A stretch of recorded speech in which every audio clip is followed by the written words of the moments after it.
Welcome, advanced AI developers. Today, we conquer a crucial challenge in building production-ready agents, stateful persistence. We are going to learn how to save agent state across sessions, ensuring our agents never lose track of their tasks. Let's get started.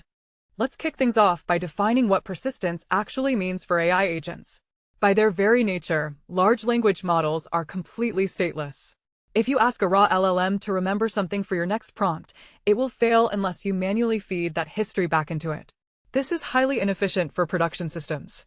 Persistence is the mechanism of taking the agent's internal state, its message history, its intermediate tool outputs, and its planned next steps and storing it securely to a medium like a database.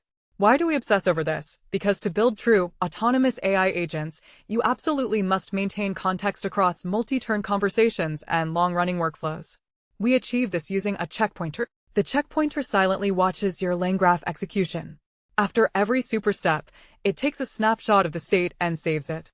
By decoupling memory from the active RAM of your application, you guarantee that even if your server restarts, your agent remembers exactly what it was doing.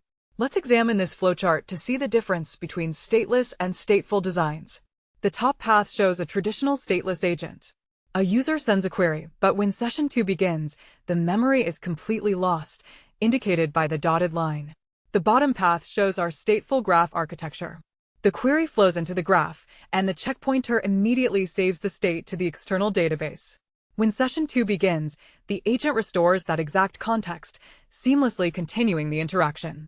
To understand how persistence works under the hood, we must master two foundational concepts: threads and checkpoints. Think of a thread as a unique session identifier like a specific chat window or a specific background task. A checkpoint is a precise, time-stamped snapshot of the agent's state at one exact moment within that thread. Whenever you invoke your agent, you must pass a configuration dictionary containing a thread ID. Why is this mandatory? Because threads isolate different users and tasks.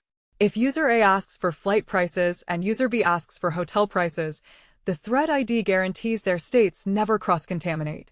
As your agent moves through its workflow, every single node execution generates a brand new checkpoint ID tied to that parent thread. This architecture doesn't just save the latest state, it creates an immutable, step-by-step ledger of the agent's entire cognitive journey. This diagram illustrates the hierarchical relationship between threads and checkpoints. At the top, we have a single thread ID, representing one isolated task. Branching down, you see checkpoints 1, 2, and 3, which correspond to the sequential execution of nodes A, B, and C. Attached to each checkpoint is a saved state snapshot. The thread binds all these chronological snapshots together into a cohesive, retrievable timeline. You might be thinking, I just need my chatbot to remember my name. But state persistence unlocks capabilities far beyond simple chat memory. It is the backbone of enterprise-grade resilience. Saved states allow your workflows to physically pause for manual approval or recover instantly if a server crashes. Consider an autonomous agent designed to execute sensitive financial transfers or modified database schemas. You cannot let it run blind. You need a human-in-the-loop safeguard. With checkpoints, the agent prepares the transaction, saves its state to the database, and halts execution. A human manager reviews the proposed action. If approved, the application simply calls the graph again using the exact same thread ID, and the agent resumes right where it paused. Furthermore, if your agent is processing a massive document and a network API fails on step 9 of 10, the agent doesn't restart from 0. It rehydrates from checkpoint 8, saving you immense computational time and OpenAI token costs. Follow the safety flow in this diagram. The agent execution reaches a critical point where a high-risk tool is selected. Instead of executing, the system takes the pause and save state route directly into the checkpoint database. The workflow halts completely until the human operator review occurs. Once the human sends the approval signal using the matching thread ID, the agent seamlessly enters the resume execution phase. To physically store the state, LangGraph provides different backend storage mechanisms known as savers. When you are building and debugging locally, you will use the memory saver. It stores the checkpoints in RAM, making it incredibly fast for rapid prototyping. However, you must never use memory saver in production. If your Python process terminates, or your cloud container scales down to 0, that in-memory state vanishes instantly, taking all user context with it. For live applications, you must upgrade to a persistent database saver, such as SQLite Saver for lightweight apps or Postgres Saver for enterprise deployments. You simply import the correct saver class, hand it your database connection string, and inject it into the graph. By moving your checkpoints to a centralized PostgreSQL database, you unlock horizontal scaling. You can have 50 different application servers running behind a load balancer. It doesn't matter which server catches the user's next message, because that server will instantly query the shared database, retrieve the exact checkpoint, and continue the task flawlessly. This architecture diagram contrasts our storage options. The graph state hits a decision node for the saver type. The top path routes to memory saver RAM, restricted to development and testing. The bottom path routes to the Postgres Saver database for production enterprise. Notice how the Postgres Saver branches out to both Server Instance 1 and Server Instance 2. Because the state is externally centralized, both servers can confidently process follow-up requests for the same user. Let's look at the actual code implementation. Integrating a checkpointer into your LangGraph state machine is remarkably elegant. First, you build your nodes and edges exactly as you normally would. Then, you import your chosen saver, for this example, memory saver.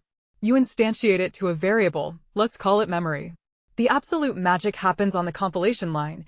You simply type app equals workflow.compile, checkpointer equals memory. That single argument entirely transforms your application. Once compiled with a checkpointer, you don't have to write any manual database insert or select statements. Whenever you invoke the graph using a thread ID, the framework automatically fetches the previous state before starting and automatically writes the new state after every single node executes. The checkpointer acts as a transparent middleware wrapper. It handles all the complex, asynchronous database I/O entirely behind the scenes, ensuring that your core node functions remain clean, focused, and dedicated strictly to your business logic. This sequence diagram maps the exact runtime execution. The application sends an invoke command containing the thread ID to LangGraph. Before running any logic, LangGraph queries the checkpointer to fetch the previous state. The checkpointer returns the history. LangGraph then executes the agent nodes based on this combined context. Immediately after execution, LangGraph pushes the new snapshot to the checkpointer to be saved asynchronously, and finally returns the response back to the application. Let us solidify this with a highly impactful real-world use case, resuming a broken data pipeline. Imagine you deploy a multi-stage agent pipeline tasked with cleaning raw text, extracting complex named entities, and finally generating a massive 50-page summary. Step 2, the entity extraction, takes 10 minutes and costs a significant amount of API tokens. Suddenly, a network timeout causes the summary API to crash on step 3. If your agent is stateless, that expensive extraction work is instantly destroyed. You have to restart the entire 15-minute process from scratch. However, because you compiled your graph with a Postgres checkpointer, your system is safe. Your backend application detects the crash, restarts the agent script, and deliberately passes the exact same thread ID. The agent queries the database and instantly detects that the clean text and entities checkpoints were saved successfully. It loads that data into memory, completely bypassing the expensive processing of steps 1 and 2, and seamlessly resumes execution directly at the summary generation node. This is the definition of enterprise fault tolerance. Observe the fault tolerance in this state diagram. Execution flows from the extract node into checkpoint 1, successfully saving the state. It moves to the translate node, but then hits a fatal network timeout and crashes. When the system triggers the restart app phase by passing the original thread ID, it completely bypasses the extract node and flows directly back into the translate node, resuming exactly where checkpoint 1 left off. Our final topic unlocks what is arguably LangGraph's most advanced feature, time travel and state rewinding. Because your checkpointer saves an immutable snapshot after every single node, you don't just have the latest state, you have the entire history. By calling graph.getStateHistory, you receive a chronological list of every snapshot for a thread. This is a superpower for debugging and compliance auditing, as you can prove exactly what data the agent saw at any given second. More impressively, it allows you to build an undo button.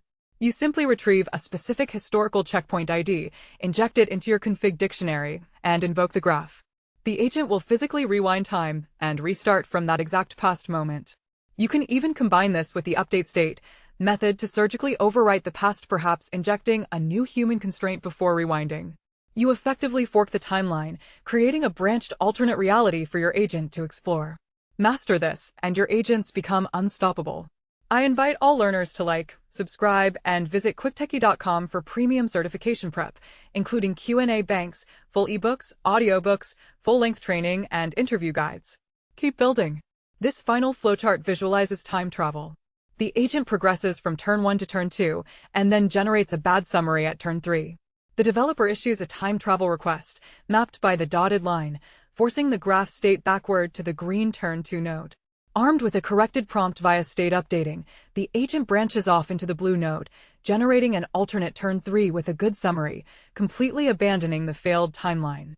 Welcome to quicktechie.com. So just type in quicktechie.com here. Then you can go through the material which is provided by quicktechie. So we have first of all video courses which you can go here and you can find the various video courses across the technologies as well as finance domain. So if you see in Microsoft, we have 8 programs currently running. Next, you can go through the ebooks available. So all the ebooks which are in PDF format today, and you can download this. So let me go through Microsoft certification ebooks. You can click on any of this and you can see this is the PDF available for you to download. So these are the premium ebook mostly available on quicktechie.com platform only. Now the second part is exam simulator. As we primarily focus on the all technology companies and finance domain certification preparation material. So this is company wide listed here and you can go through this. So let me go through the Microsoft one again. You can see these are all Microsoft related certification. AB 730 exam, if you open it, so you can see here this, and all the practice papers are available here. Today we have a 5 practice paper. So click on the first practice paper. It would load the questions. You can answer this question. This is way you can answer it and you can move to the next question. Now third material we wanted to highlight is an audiobook. So we started recently with the audiobooks as well, which you can listen on the go, and various technology wise ebooks are available. And at the last, this is our alumni. These people who are subscribing to our courses and this platform, they are all listed here. And at the end, I wanted to tell you, if you find any course or training or certification preparation material which you want to get us prepare for yourself, please put on the comment section. If you're watching on YouTube, on Udemy, or on this platform itself, quicktechie.com, then please put the comment, or you can even send an email to using this contact us options here. You can directly do the WhatsApp message. You can call us on this numbers as well.